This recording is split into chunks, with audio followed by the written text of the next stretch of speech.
कि अमीरी बाहर से आती है, क्योंकि जब तक तुम्हें यह लगता रहेगा कि कोई चीज तुम्हारे बाहर तुम्हें समृद्ध बना सकती है, तब तक तुम भीतर से दरिद्र ही बने रहोगे। और यह दरिद्रता चाहे सोने के मोहल्लों में छिपी हो या फटे कपड़ों में, उसकी गंध एक जैसी होती है।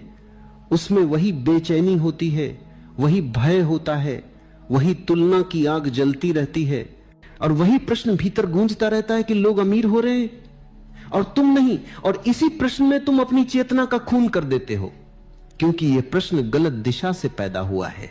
तुम दूसरों को देखकर जी रहे हो, और जो व्यक्ति दूसरों को देखकर जीता है वह कभी अपने जीवन को नहीं जी पाता।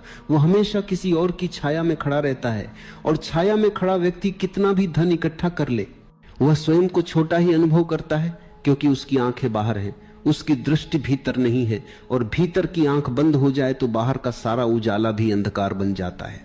गरीबी धन की कमी नहीं है, गरीबी चेतना की कमी है, और अमीरी धन की अधिकता नहीं है।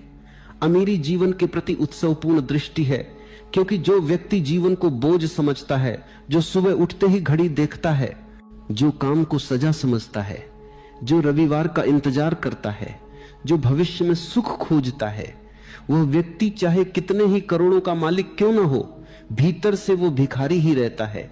और जो व्यक्ति इस क्षण में श्वास लेता है, इस क्षण में चलता है, इस क्षण में काम करता है, इस क्षण में विश्राम करता है, वह बिना बैंक बैलेंस के भी समृद्धि का स्वाद जानता है।